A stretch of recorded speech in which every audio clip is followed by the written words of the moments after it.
Commander Alira floated in the cold darkness of space, barely alive, her breath shallow and her body weak. Her once proud starship was now a broken cage, its lights flickering and life support failing slowly. The stars outside were silent, distant, and uncaring. She had sent out hundreds of distress calls, used every emergency signal she knew, but there was no answer. Days had passed, then weeks, and her hope had faded like the warmth in her fingers. The Valthuran Empire, the very one she had served with her life, had abandoned her. She had been on a secret mission near the border of the unclaimed zones when her ship was ambushed. Something hit them fast, powerful, and unknown.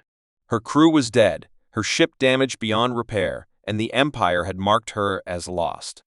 They had the technology to find her. They could have rescued her. But instead they had erased her from their records as if she had never existed. Floating in the void, she realized that loyalty meant nothing to those in power.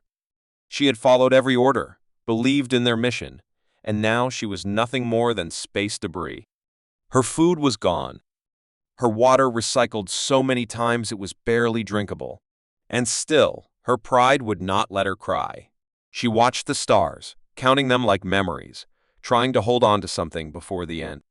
Her mind drifted into sleep more often now, the cold wrapping around her like a quiet death. She had accepted it. There was nothing left. The galaxy had forgotten her. But then, something strange happened.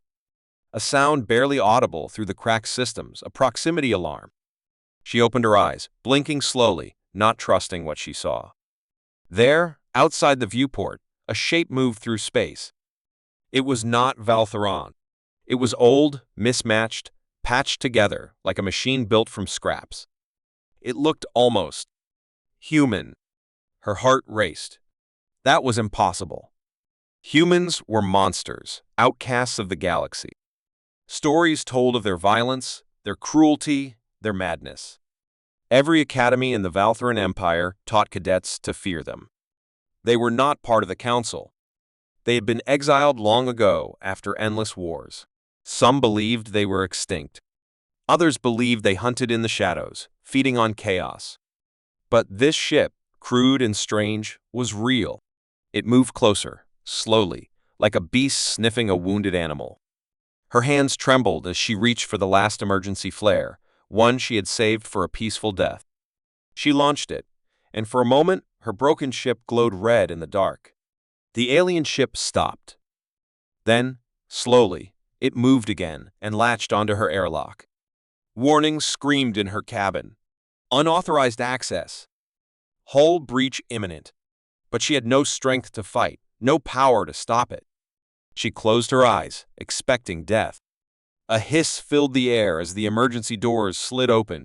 Footsteps echoed heavy, deliberate. She forced her eyes open and saw a figure. Tall, armored, scarred. A human. His face was hidden behind a cracked helmet. He looked around, then stepped forward and knelt beside her. "Alive," he said in a voice that sounded like gravel. She tried to speak, but only a weak whisper came out. He lifted her like she weighed nothing and carried her into the unknown. When she woke again, it was warm. The smell of real food floated in the air. Her wounds were bandaged and soft lights flickered above her. The walls were metal, patched with different panels. Wires hung loosely. It was messy, unpolished, and alive. She was on the human ship. Panic surged, but her body refused to move. She was still too weak. A door slid open, and the same man stepped in. He had removed his helmet. His face was rough, with a thick beard and eyes that looked tired but calm. He sat beside her and placed a steaming bowl on the table. "Eat," he said simply. She stared at him, confused. He didn't look like a monster. He didn't speak like one either. "Why?" she asked in a dry voice. He looked at her for a moment. "Because we don't leave people behind," he said. Then he left, leaving her with food, warmth, and a heart full of questions. Alira slowly regained her strength, but her mind remained restless. Every part of her training screamed that she was in danger, that these humans were unpredictable, dangerous, and wild. The stories she had grown up hearing painted them as cruel creatures with no honor, no mercy, and no sense of control. Yet, nothing she had seen so far matched those dark tales. The ship was strange, built with different kinds of technology as if pieces had been gathered from 100 broken worlds. The walls were uneven, sometimes dented, sometimes welded badly, but the ship was functional and alive. The crew didn't wear uniforms, and they didn't walk with military stiffness like her own people. They laughed, they argued, they called each other names, and yet, somehow, there was a deep sense of unity between them. One of them, a short woman with a scar down her cheek, brought her clothes and even helped her walk down the narrow corridors. Alira didn't understand their language at first, but slowly she began to catch simple words and gestures. The one who had saved her, Captain Morgan, spoke to her the most, often sitting near her during meals and sharing strange jokes that didn't make sense to her. But his eyes, rough and tired, held no hatred. He asked her questions, small things like where she was from or what kind of food she liked, but never pushed too hard. The rest of the crew watched her with curiosity, not fear or anger. They treated her like a guest, not a prisoner, and that alone confused her more than anything else. One day, as she sat near the main control room, she overheard a conversation between Morgan and his second-in-command, a tall man with metal arms and a deep voice.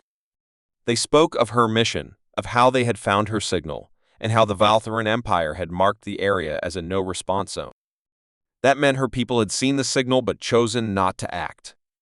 Her hands clenched tightly. She had hoped just a little that maybe the message hadn't reached them. But it had. They had received it, read it, and ignored it. That truth cut deeper than any wound. Morgan noticed her expression and simply nodded, as if he understood. "We've seen it before," he said. "People thrown away when they're no longer useful. That's why we do what we do." Alira finally asked why they had saved her, when every other species feared them, hated them. Morgan smiled, a sad smile that carried pain and pride. "Because we've been left behind too," he said. "We know what it feels like." His words echoed in her mind. These humans, cast out by the galaxy, were still helping those in need, even their enemies. They had nothing to gain by saving her, yet they did it anyway. The following days, Alira started exploring more of the ship. It wasn't perfect. Engines groaned, lights flickered, and the air smelled like oil and heat, but it had heart. She saw one man fixing an engine while singing loudly to himself. Another woman was cooking and arguing with someone over spices while holding a sharp knife. They all carried weapons, yes, but none pointed them at her. They laughed loudly, worked hard, and trusted each other like family. She had never seen such closeness among Valtharan officers. Her people followed orders, stayed silent, and showed respect through fear.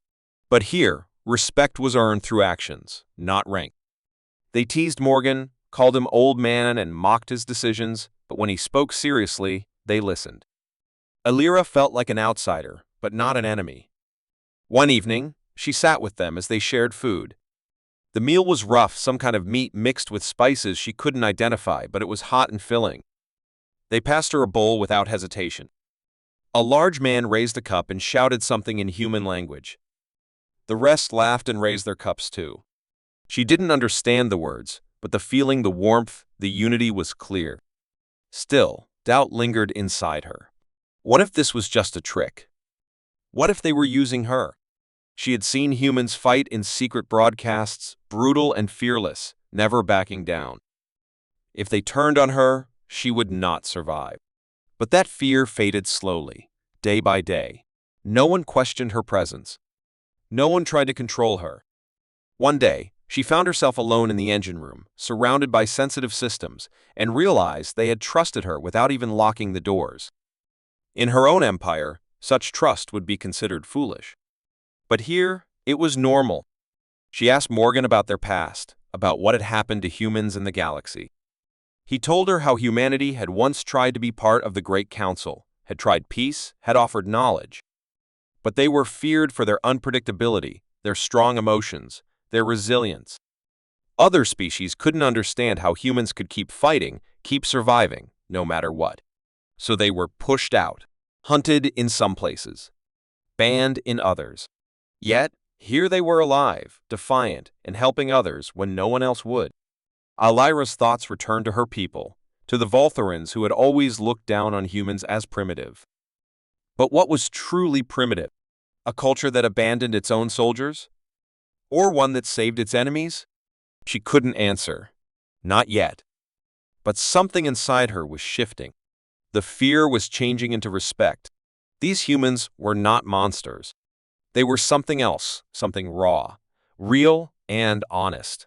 She didn't know what the future held, but for the first time in a long while, she felt safe.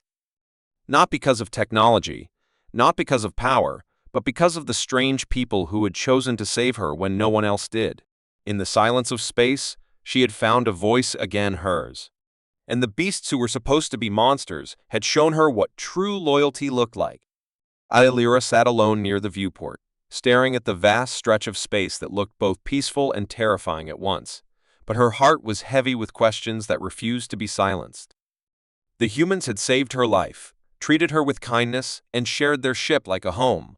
Yet the silence from her own people, the Voltharans, haunted her more than the cold of the void ever could. She had once believed in the honor of her empire, in its rules and missions, in its cold logic and discipline. But now she was starting to see the cracks behind its shining armor, the truths hidden behind silence and pride. As she watched the stars slowly drift across the Black Sea outside, Captain Morgan approached without a sound, carrying a small data tablet in his hand, his face unusually serious, eyes more tired than usual. He placed it gently beside her and simply said, "You need to see this," before walking away, leaving her alone with a growing knot in her stomach.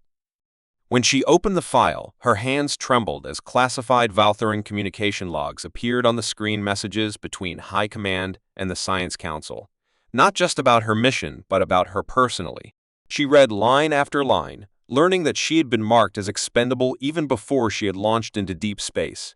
Her mission just a cover for testing a dangerous warp field reaction that could have destroyed her ship completely, a test they never planned to recover.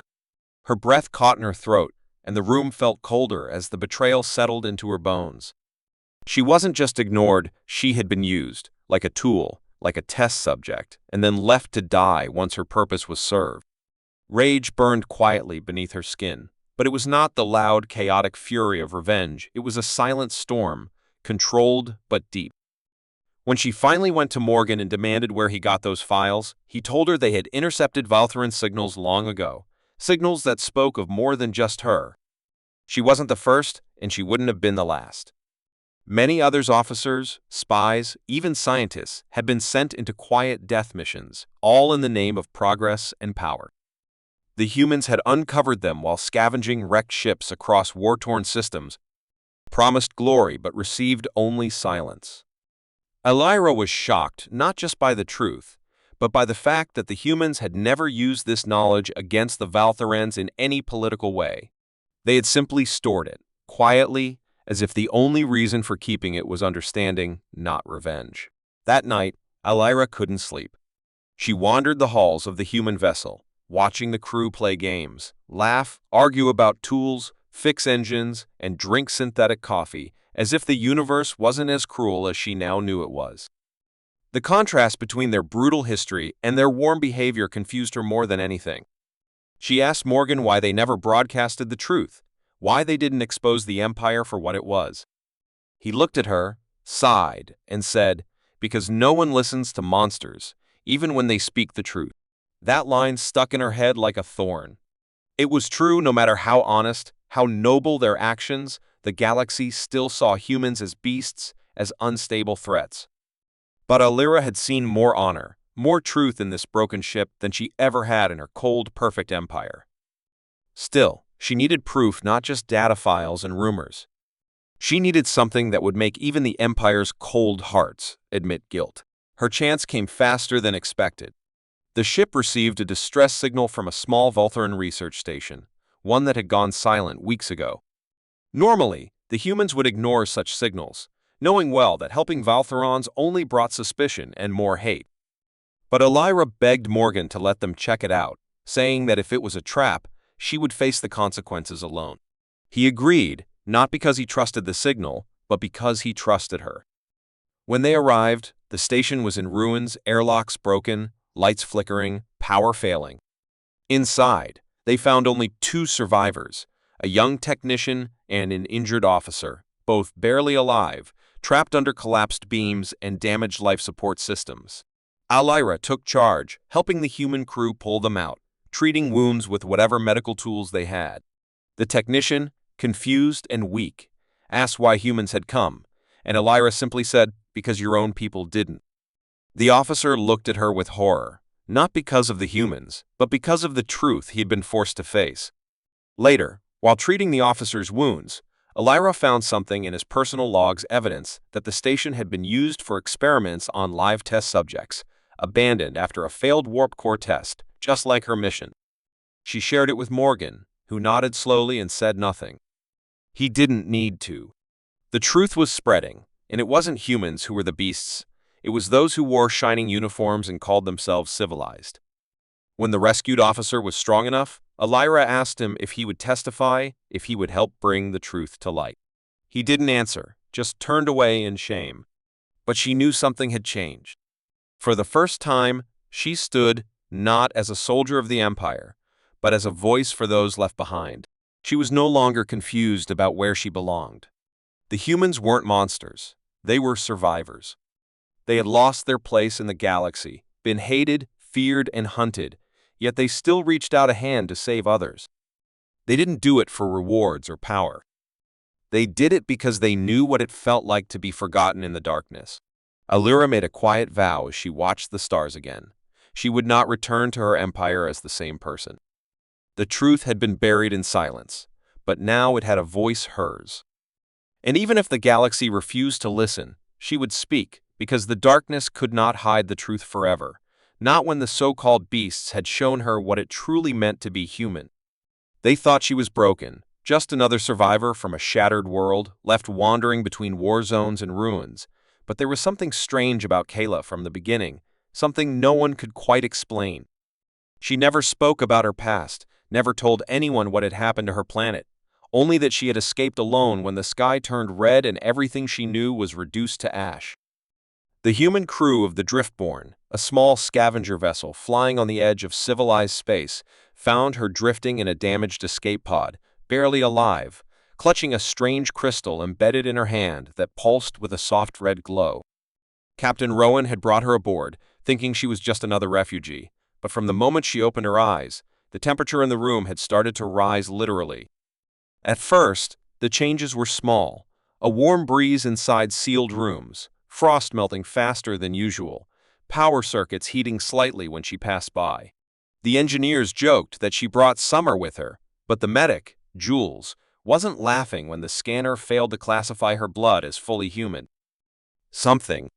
The crew dismissed it as trauma until a bounty hunter ship caught up with them, broadcasting a strange message: return the subject or be destroyed. The captain refused to hand her over without answers, and that was when Kyla revealed the truth. She was the result of a secret experiment conducted by a forgotten empire deep in the void, where ancient technologies had been awakened and twisted to create living weapons. Her entire planet had been turned into a lab, her people treated like samples, and she was the only one who survived the final stage. The fire in her veins was real part of her blood, her bones, her soul. It wasn't just power, it was memory, rage, and pain, forged in the heart of a dying world.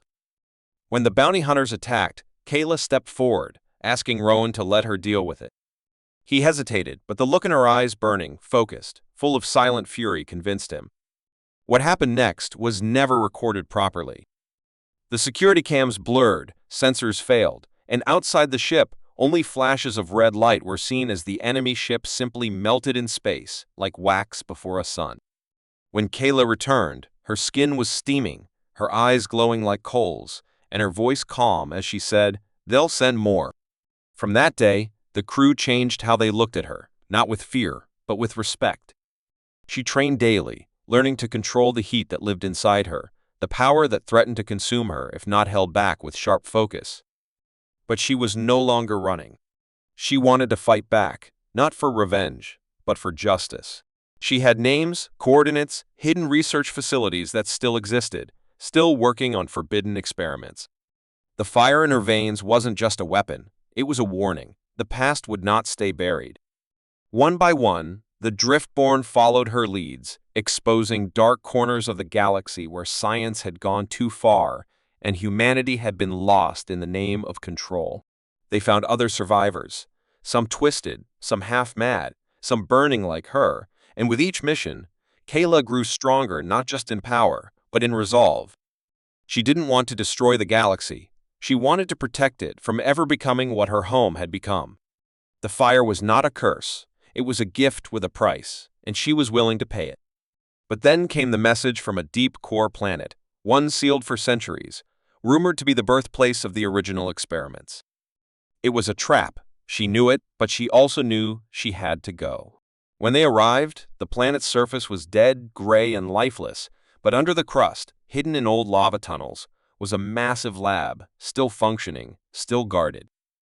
The crew offered to help, but Kayla told them this was something she had to finish herself. She entered alone, her feet burning footprints into the stone, the air trembling around her.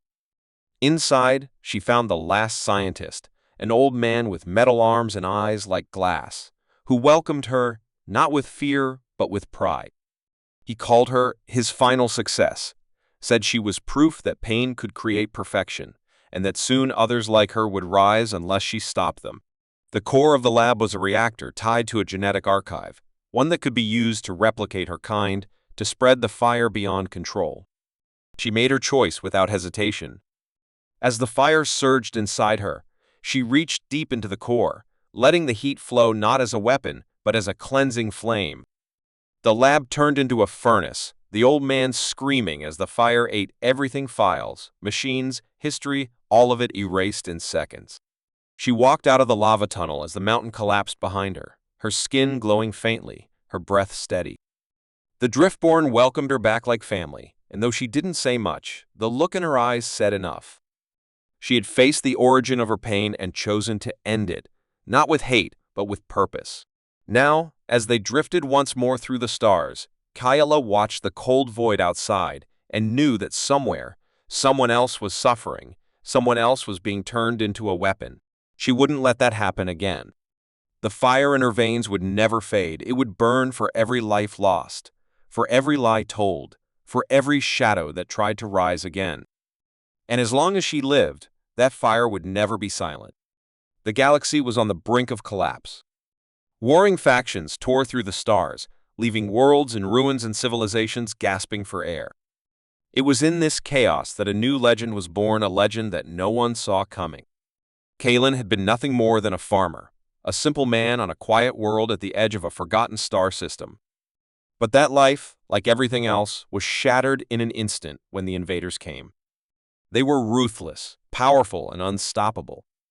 Their ships tore through the atmosphere, burning fields and cities, slaughtering those who dared to fight back. Kalen's village was among the first to fall.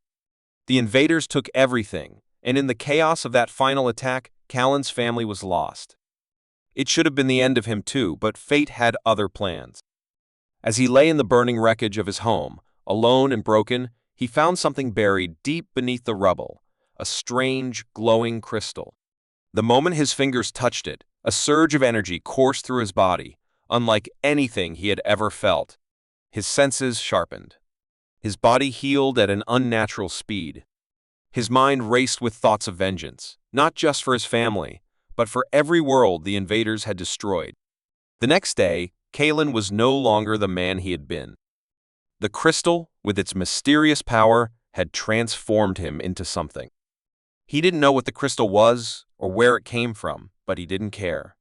What mattered was that it had made him stronger, faster, and more powerful than he could have ever imagined.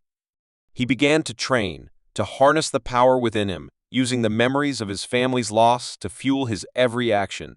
For weeks, he hunted the invaders, picking them off one by one, striking at the heart of their operations with deadly precision. Word of a lone warrior, a human who seemed unstoppable, spread quickly throughout the galaxy. Some called him a monster. Others called him a savior. But Kalen didn't care what they called him. He was on a mission. Nothing would stop him from avenging his world, his people, and his family. He grew more powerful. Kalen discovered that the crystal was not just a source of energy, it was a weapon, a key to an ancient power long forgotten by the universe. The invaders, who called themselves the Vraks, were not the true threat. They were simply the latest in a long line of conquerors who had fallen victim to the power of the crystal. Kalen soon learned that the Vraks were searching for the crystal, believing it would give them control over the entire galaxy. But they were wrong. It was not meant to be wielded by anyone. It was meant to be a test for someone worthy of its power, someone who could save the galaxy from the darkness that had consumed it. Kalen realized that he was not just fighting for revenge, he was fighting for the future of every living being in the galaxy. And he would not rest until he had defeated the Vraks and destroyed the crystal, ensuring that its power would never fall into the wrong hands. The final battle came sooner than expected. The Vraks, now aware of Kalen's strength, launched a full-scale invasion of his home planet, the last stronghold of resistance. It was an all-out assault, their forces overwhelming and relentless. But Kalen was ready. With the power of the crystal coursing through his veins, he fought like a force of nature, cutting through the Vraks with ease.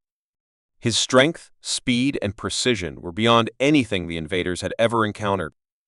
But the battle was not just physical. The crystal was calling to him, whispering in his mind, tempting him to embrace its full potential. Kalen struggled to resist. He knew that if he gave in, he would become just like the invaders driven by power, with no regard for the consequences. But as the Vraks closed in on him, he realized that there was no other choice. He had to use the crystal's full power to end this, to save the galaxy. With a cry of determination, he unleashed the crystal's energy, a wave of pure force that swept across the battlefield, decimating the Vraks and their forces in an instant. The ground shook. The sky burned. The galaxy seemed to hold its breath as the wave of destruction spread. When the dust settled, Kalen stood alone amidst the wreckage, the power of the crystal fading from his body. The battle was won, but the cost had been high. The crystal, once a source of unimaginable power, had burned itself out in the process, leaving Kalen exhausted and weakened. But he had done it. The invaders were defeated. The galaxy was safe for now. Kalen's name became legend, not because of the power he had wielded, but because of the strength of his will, his determination to fight for what was right. He had become the hero the galaxy needed, a symbol of hope in a time of darkness. But Kalen knew the fight was far from over. There would always be new threats, new enemies, and new challenges to face.